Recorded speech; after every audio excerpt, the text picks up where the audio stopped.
Social મીડિયાના digital run મેદાનમાં આજકાલ એક નવો કટાક્ષ શબ્દ જોરદાર ટ્રેન્ડ પકડી રહ્યો છે અને તે છે કોકરોચ જનતા પાર્ટી। આ કોઈ સત્તાવાર કે નોંધાયેલું રાજકીય પક્ષ નથી, પરંતુ નેટિઝન્સ દ્વારા વહેતો કરાયેલો એક ધારદાર અને વિનોદી રાજકીય વ્યંગ્ય છે।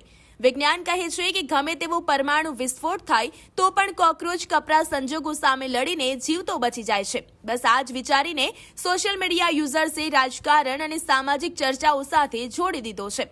આ ઉપમા ખાસ કરીને એવા નેતાઓ, પક્ષો, જૂથો કે અંધ સમર્થકો માટે વાપરવામાં આવી રહી છે જેમના પર ગમે તેટલા ભ્રષ્ટાચારના આક્ષેપો થાય, ગમે તેટલી ટીકાઓનો વરસાદ થાય, ભારે ટ્રોલિંગ થાય કે પછી ગમે તેવા મોટા વિવાદો સર્જાય, છતાં તેમના કાન પર જૂ સુદ્ધા નથી સરકતી અને તેઓ પોતાના વલણ પર ઢીઠ થઈને અડગ રહે છે। હાલમાં ફેસબુક, એક્સ અને ઇન્સ્ટાગ્રામ જેવા પ્લેટફોર્મ્સ આ શબ્દ પર બનેલા મજેદાર મીમ્સ અને ચર્ચાઓથી ઉભરાઈ રહ્યા છે, જ્યાં કેટલાક લોકો આને માત્ર એક હળવી મજાક ગણીને માણી રહ્યા છે, તો વળી કેટલાક તેને ડિજિટલ યુગમાં સત્તા અને સિસ્ટમ સામે આક્રોશ વ્યક્ત કરવાનું એક સ્માર્ટ વ્યંગાત્મક હથિયાર માની રહ્યા છે।